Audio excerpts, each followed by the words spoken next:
wabarakatuh. Waalaikumsalam warahmatullahi wabarakatuh. Selamat pagi Pak, apa kabar?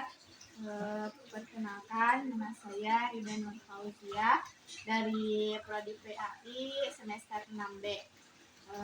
Saya berkuliah di STAI DRKHZ Petakin Purwakarta. Sebelumnya,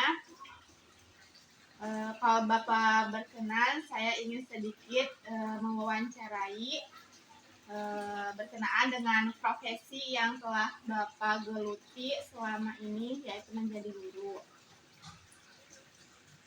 Ya, selamat pagi juga, dan kabarnya alhamdulillah baik.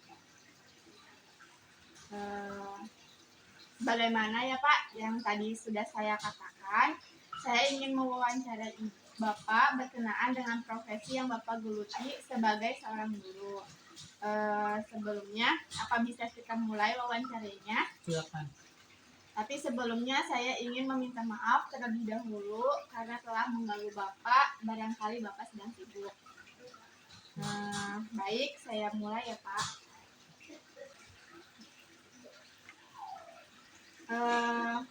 Pertanyaan yang pertama mengenai kemuliaan guru. Kenapa Bapak ingin menjadi seorang guru? Yang pertama, kenapa saya ingin menjadi guru? Karena pertama adalah cita-cita saya dari dulu atau sejak kecil ya, bahwa saya memiliki cita-cita sebagai guru atau tenaga pendidik. Atas dasar itu saya ingin bergelut di bidang pendidikan. Selanjutnya, menurut Bapak, apa saja kemuliaan menjadi seorang guru? Kemuliaan seorang guru sangatlah banyak ya. Akan tetapi saya akan menyebutkan beberapa saja. Yang pertama, kemuliaan guru adalah kita dapat mengamalkan sedikit ilmu yang kita dapatkan di bangku perkuliahan. Karena ada sebuah pepatah ya, bahwa mengatakan ilmu apabila tidak diamalkan bagaikan pohon yang tak berbuah ya. Nah, maka dari itu saya sebagai guru dan saya harus memegang prinsip itu, bahwa seorang guru haruslah mensiarkan atau menyebarkan ilmu yang telah didapatkannya. Jangan dipendam sendiri, karena apabila kita memiliki ilmu tapi tidak diamalkan, maka ilmu itu tidak akan bermanfaat bagi orang lain. Baik. Selanjutnya mengenai tantangan pendidikan. Pertanyaan yang pertama, tantangan eksternal yang Bapak hadapi saat ini menjadi seorang guru apa? Tantangan eksternal ya. Eksternal kan dari luar ya. Nah, tantangan menjadi guru di sisi luar adalah kita sering menghadapi orang tua. Kita sebagai guru selalu dihadapkan oleh orang tua yang ada orang tua yang memanjakan anaknya, ada yang berkeras ya dalam mendidik anaknya. Nah, tantangan itu harus dijalani sebagai guru ya. Selain itu juga tantangan dari luar adalah tantangan dari anak.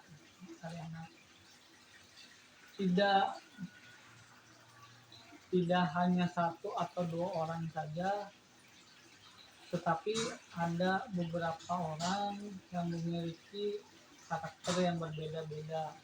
Ada yang pendiam, ada yang hiperaktif, ada yang manja dan sebagainya. Maka dari itu ya, kita sebagai guru harus bisa menyesuaikan bahwa anak ini harus seperti harus dibagaimanakan atau harus di treatment bagaimana, dan juga seorang pendidik juga harus mengetahui psikologis anaknya seperti itu. Nah, mengenai tadi ya eh, tantangannya, maaf, mengenai solusi yang Bapak lakukan untuk mengatasi tantangan tersebut seperti apa? Tantangan yang tadi telah dijelaskan ya, bahwa eh, tantangan dari orang tua dan tantangan anak, saya solusinya adalah berkonsultasi dengan kepala sekolah, bagaimana kehidupan orang tuanya atau ekonomi orang tuanya. Maka dari itu, setelah saya berkonsultasi dengan kepala sekolah, saya biasanya merenung dan juga saya juga mengambil sikap, oh ternyata ekonomi si anak ini atau orang tua ini kurang, ya saya harus bisa menempatkan seperti itu. Selain itu juga solusi bagi anak, atau solusi kita pada anak adalah kita sebagai guru harus memahami psikologis anak, karena seorang guru tidak hanya dituntut untuk mengajar, akan tetapi untuk mendidik anaknya ke arah yang lebih baik seperti itu. Selanjutnya mengenai potret pendidikan dan pembelajaran, yaitu pertanyaannya, kondisi pembelajaran yang Bapak ampuh sekarang bagaimana? Kondisi pembelajaran menurut saya yang saya alami setiap hari di lapangan, saya menemukan berbagai macam tantangan, seperti anak yang kurang bisa diatur atau anaknya yang hiperaktif dan sebagainya. Selain itu juga pembelajaran yang saya hadapi adalah masih banyaknya anak yang belum bisa membaca, belum bisa menulis. Itu adalah tantangan pembelajaran yang saya alami di sekolah yang saya mengajar di SMP. Nah, bagaimana upaya yang dilakukan Bapak untuk meningkatkan profesi dan hasil pembelajaran? Meningkatkan profesi ya, meningkatkan profesi ya dengan cara ya kita sebagai guru harus mengikuti apabila ada KKG misalkan Kecamatan Purwakarta misalkan mengadakan bimbingan dan penyuluhan, misalkan BIMTEK misalkan. Nah, seorang guru harus ikut BIMTEK tersebut, atau bisa juga ikut kegiatan-kegiatan lainnya seperti seminar, seperti workshop dan sebagainya. Selanjutnya adalah dalam meningkatkan hasil belajar yang saya lakukan adalah dengan cara saya pribadi selaku guru selalu mengupayakan atau menekankan kepada anak tersebut untuk rajin menulis dan mengenal baca, mengenal tanda baca, mengenal huruf, mengenal tulisan yang saya tulis seperti itu. Baik, selanjutnya mengenai guru ideal. Bagi saya, Bapak adalah guru ideal saya. Bagaimana sih tips-tips yang Bapak lakukan sehingga Bapak bisa seperti sekarang ini?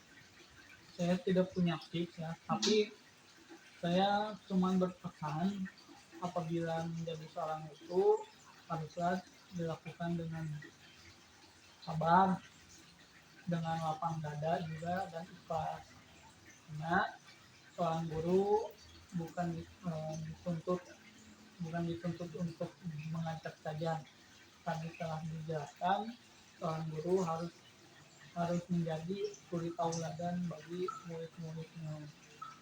Apabila seorang guru tersebut tidak menjadi suri tauladan bagi murid-muridnya, lalu murid harus melihat pendidikan ke siapa lagi? Apakah ke orang tuanya?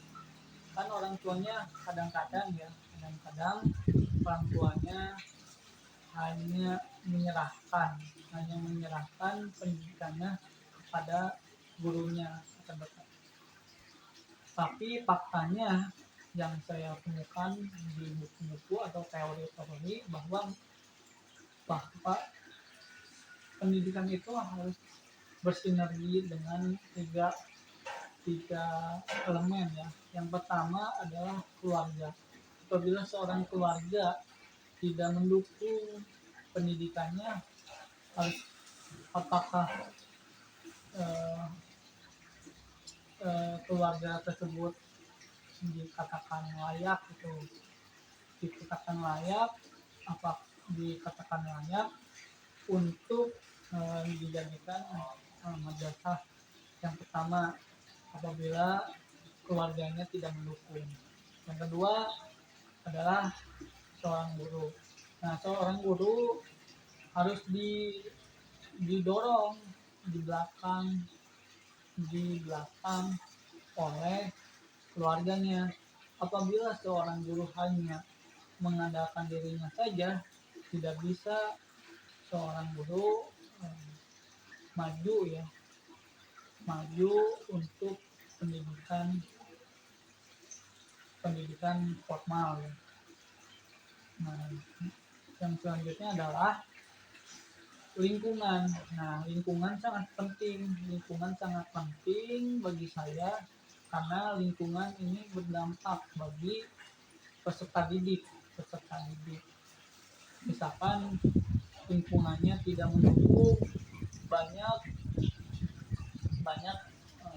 teman-temannya yang berkata kasar, yang tidak mencontohkan yang tidak baik-baik gitu kan, akan dicontoh oleh murid kita pribadi dan diamalkan di sekolah kita kan. Nah, ketiga-tiganya harus saling mendorong gitu. Guru sebagai ujung tombak, di belakangnya harus didorong juga oleh lingkungan yang mendukung dan juga keluarga yang mendukung pendidikan formal seperti itu. Boleh minta sarannya bagi saya pribadi calon seorang guru. Saran ya untuk saudari Linda ya, guru itu bukan hanya tentang administrasi atau tentang mengajar saja, akan tetapi seorang guru harus mengajarkan suri tauladan bagi murid-muridnya kelak akan mengalami kelasnya kehidupan seperti itu. Selanjutnya mengenai kompetensi guru ya Pak. Dari 4 kompetensi tersebut, apa yang paling dikuasai oleh Bapak atau yang dimiliki? Nah, sebetulnya kompetensi guru itu harus dimiliki semua oleh seorang guru. Akan tetapi saya tidak bisa menjabarkan bahwa saya memiliki kompetensi tertentu, tidak. Akan tetapi saya bisa sedikit menjawab bahwa kompetensi guru yang harus dimiliki seorang guru adalah profesional. Karena yang terpenting bagi saya, karena seorang guru yang profesional dapat menyesuaikan dan juga dapat menjadi panutan bagi guru yang lain atau bagi muridnya, karena profesional profesional itu adalah profesional itu adalah cikal bakal kita dipandang oleh orang apakah guru itu berkompeten atau berkompetensi atau tidak, seperti itu. Hmm. Oke, saya lanjut ya Pak. Mengenai kinerja guru, kinerja guru selalu dinilai mengacu pada indikator kompetensi. Nah, bagaimana upaya Bapak untuk meningkatkan kinerja Bapak sendiri? Ya, untuk meningkatkan kinerja saya sebagai guru, biasanya saya akan selalu berdiskusi dengan guru-guru lainnya. Selain itu, saya juga akan berdiskusi dengan guru yang sesuai dengan mata pelajaran yang saya ampu atau MGMP, atau perkumpulan guru-guru mata pelajaran yang sama, yang misalkan MGMP Quran Hadis, ya dengan Quran Hadis gitu, dari misalkan guru SD, misalkan SD IT Almanar, misalkan SD Al Ghazali, misalkan bahkan SD Al-Majirin gitu. Nah itu sih. Apa saran Bapak agar saya sebagai calon guru memiliki kriteria kinerja yang baik? Oke, untuk saran dari saya ya, selain baca teori yang ada di buku, saudari Rida juga harus bisa mempraktekkan indikator-indikator penilaian kinerja guru. Selain itu juga Rida harus sering-sering berlatih atau juga membaca buku-buku yang berkompeten, buku mengenai kompetensi guru, langkah-langkahnya dan sebagainya. Selain itu juga saudari Rida juga harus open minded atau terbuka untuk dikritik oleh sesama guru, apa yang kurang, apa yang menjadi kesalahan Rida. Maka dari itu saudari Rida dapat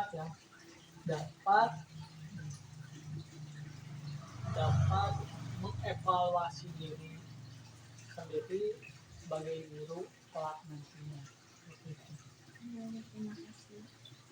Selanjutnya mengenai pengembangan keprofesian berkelanjutan. Nah, di sini apa yang Ibu Bapak lakukan di kegiatan MGMP ini?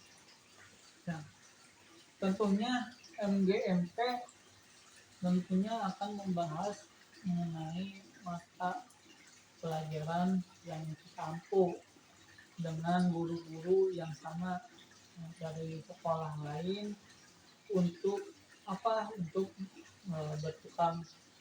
bertukar pikiran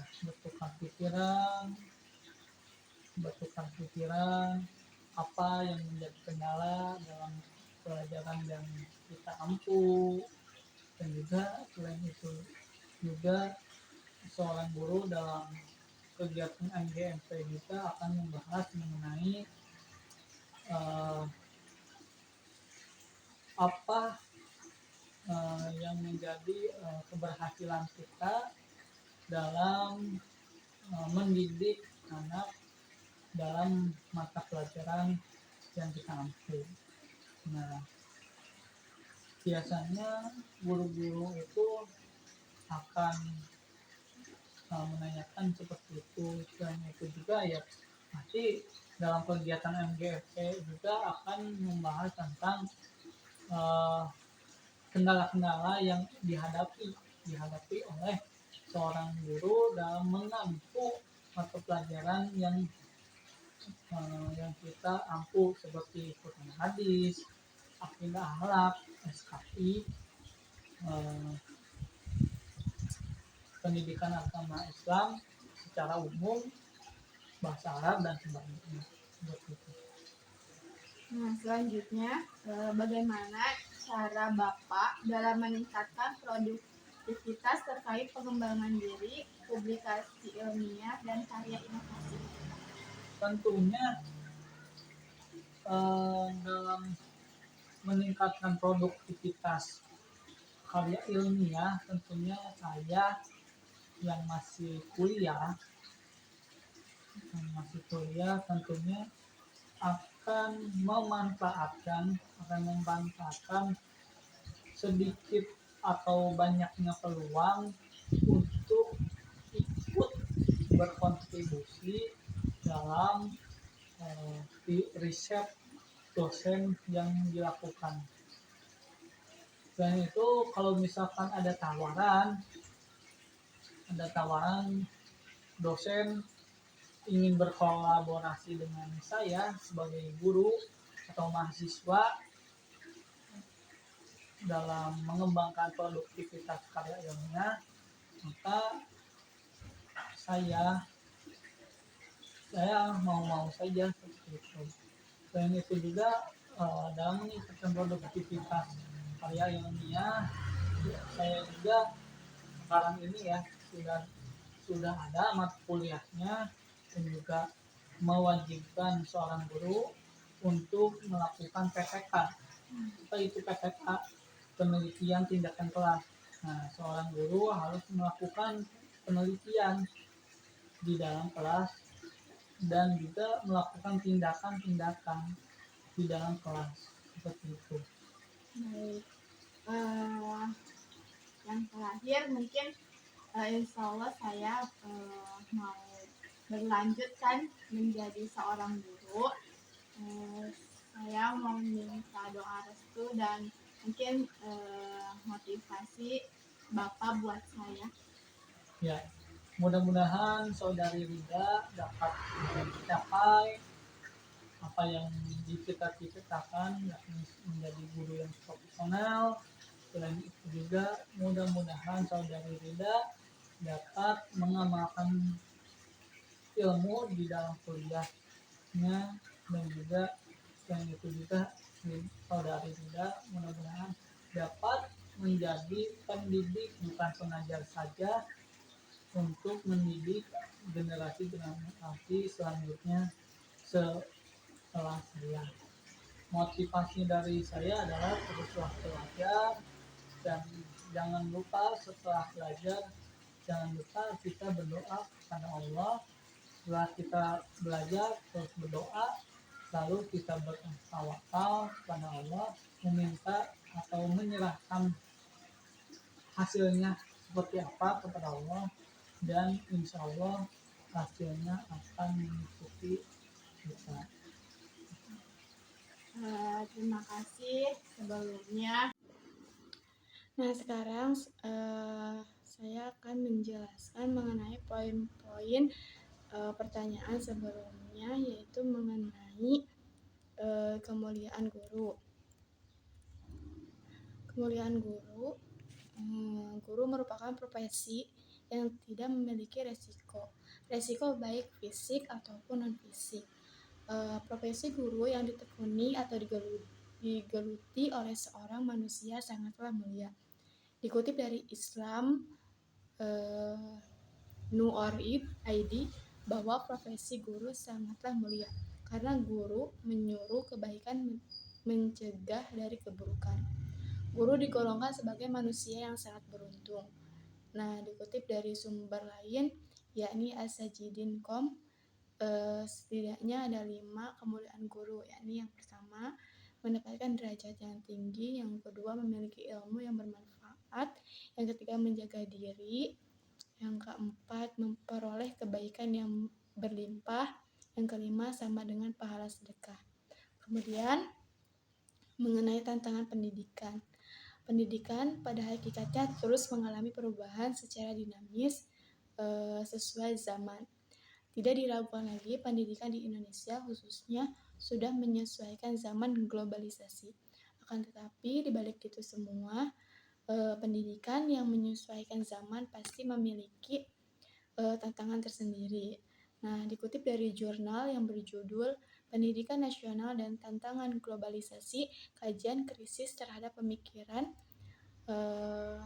Ahmad Malik Fajar, karya Rusniati menyebutkan bahwa tantangan pendidikan nasional ada 4 tantangan, yakni yang pertama, adanya globalisasi di bidang budaya, etika, moral yang diakibatkan dari kemajuan teknologi di bidang transportasi dan informasi. Yang kedua, diterapkannya sistem globalisasi dan perdagangan secara bebas yang berakibatkan persaingan antar alumni semakin ketat. Yang ketiga, banyak sekali hasil-hasil survei menunjukkan mutu pendidikan masih sangat rendah, masih berada di juru kunci dan tertinggal jauh dari negara-negara tetangga khususnya Asia Tenggara. Yang keempat, masih rendahnya sosial kapital. Implementasi dari sosial kapital adalah sikap trust atau amanah. Selanjutnya, mengenai potret pendidikan dalam pembelajaran. Potret pendidikan di Indonesia sangatlah miris sekali, masih tertinggal dengan negara-negara tetangga.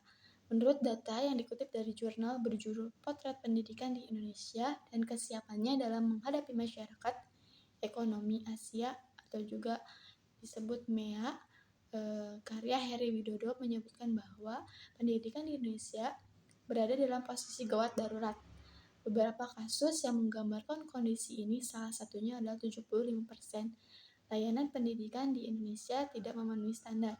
Layanan minimal pendidikan, data ini diperoleh dari pemetaan Kemendikbud terhadap 40.000 sekolah pada tahun 2012. Nah, pembelajaran juga sangat riskan sekali. Dikutip dari mutuinstitute.com menyebutkan bahwa penyebaran sarana pembelajaran masih tidak merata, sehingga pembelajaran yang berada dalam pelosok masih menggunakan sarana yang tidak layak. Selanjutnya, mengenai guru ideal. Guru ideal adalah seorang murid pasti memiliki guru ideal masing-masing. Penilaian setiap murid pasti berbeda-beda. Seorang guru yang ideal memiliki ciri-ciri, yaitu menurut buku berjudul Begini Seharusnya Menjadi Guru karya Fuad bin Abdul Aziz Shalhub, yakni yang pertama serasi antara ucapan dan perbuatan, yang kedua berakhlak terpuji, yang ketiga menghindari perkataan keji yang tidak pantas. Selanjutnya mengenai kompetensi guru. Guru merupakan profesi yang tidak sembarang orang dapat melakukannya. Guru harusnya memiliki persyaratan yang harus dipenuhi oleh calon guru. Salah satu syarat yang harus dimiliki guru adalah kompetensi. Dikutip dari buku Kompetensi Guru Pendidikan Agama Islam, karya Akmal Hawi, bahwa kompetensi merupakan kemampuan atau kecakapan.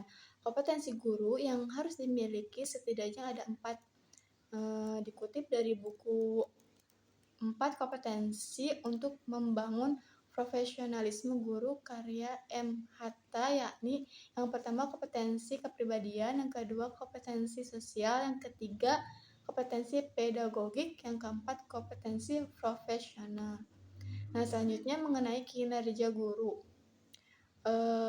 Penilaian kinerja guru dan kompetensi guru tidak bisa dipisahkan, sebab penilaian guru harus mengacu kepada kompetensi-kompetensi yang dikerjakan oleh seorang guru.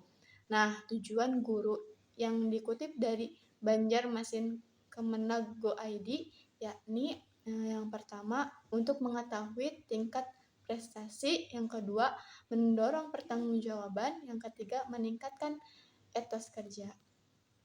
Selanjutnya mengenai pengembangan keprofesian berkelanjutan. Nah, menurut Wikipedia, pengembangan Keprofesian berkelanjutan merupakan pengembangan kompetensi yang dilakukan guru sesuai kebutuhan sehingga dapat meningkatkan profesionalitasnya.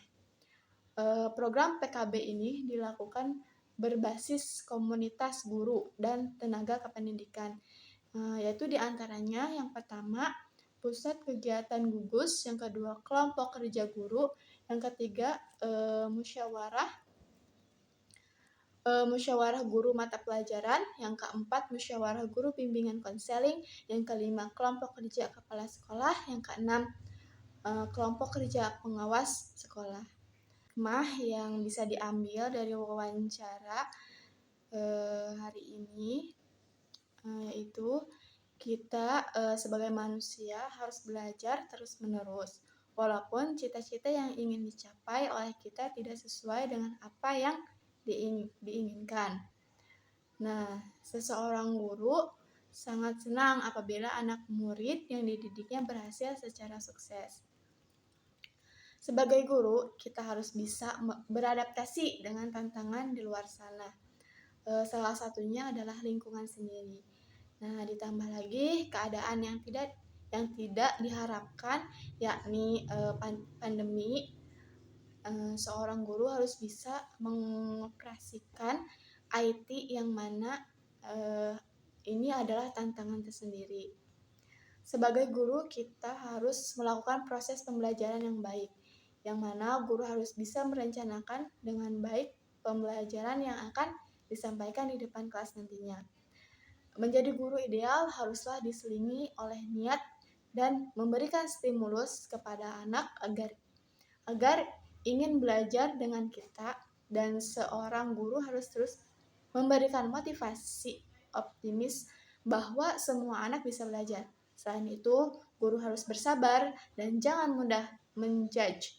Nah, dari 4 kompetensi guru, seorang guru setidaknya harus menguasai 1 kompetensi dan selebihnya diserahkan kepada penilaian orang-orang. Dengan adanya penilaian kinerja guru, maka akan ada perbaikan-perbaikan ke arah yang baik. Dengan adanya pengembangan keprofesian berkelanjutan, seorang guru bisa sharing-sharing dengan guru lainnya sesuai mata pelajaran yang diampu. Nah, saya memiliki sebuah rencana ya. Yang pertama, teman-teman, menjadi guru adalah profesi yang sangatlah mulia, maka tidak sembarang orang menjadi guru. Maka dari itu, profesi guru memiliki kemuliaan tersendiri dibandingkan profesi lainnya. Nah, saya juga sebagai mahasiswa pendidikan agama Islam yang mencetak guru PAI yang berkualitas harus bisa beradaptasi dengan tantangan pendidikan. Salah satunya dari tantangan pendidikan pada saat ini adalah maraknya penggunaan IT dalam pembelajaran. Maka saya akan belajar IT agar dapat menyesuaikan dengan tantangan pendidikan. Nah, masih banyak potret pendidikan dan pembelajaran yang sesuai. Maka saya sebagai calon guru harus berinovasi dalam pendidikan dan pembelajaran, yaitu seperti pembelajaran yang melibatkan media pembelajaran. Terus guru ideal. Guru ideal merupakan guru yang disenangi oleh murid. Saya akan menjadi guru ideal yang disenangi murid. Dengan cara apa? Dengan cara terus membimbing murid dengan sabar dan tidak akan mengeluarkan kata-kata yang tidak pantas. Kemudian, selain itu juga saya akan memenuhi syarat menjadi guru. Salah satunya harus memiliki kompetensi. Nah, kompetensi guru ada 4 untuk memenuhi kompetensi saya. Belajar lebih tinggi agar mendapatkan kompetensi yang sesuai regulasi. Terus, setiap bulan guru selalu dinilai kinerjanya. Untuk mendapatkan nilai yang memuaskan dalam penilaian guru, saya akan bekerja keras merealisasikan yang telah saya buat seperti EPP, Promes, dan Prota. Nah, untuk pengembangan keprofesian berkelanjutan, saya akan menjalin komunikasi dengan guru-guru mata pelajaran yang diampu oleh saya. Selanjutnya, saya akan mengajak kepada kebaikan. Nah, menjadi guru begitu mulia dan luar biasa. Agar kemuliaan itu didapat, kita harus menjadi guru yang sesuai harapan. Untuk yang sudah menjadi guru, pastikan untuk bisa meningkatkan kualitas pembelajaran dalam kelas. Teruslah belajar, jangan merasa puas. Dan yang terakhir, mungkin gunakan media atau metode yang bervariasi.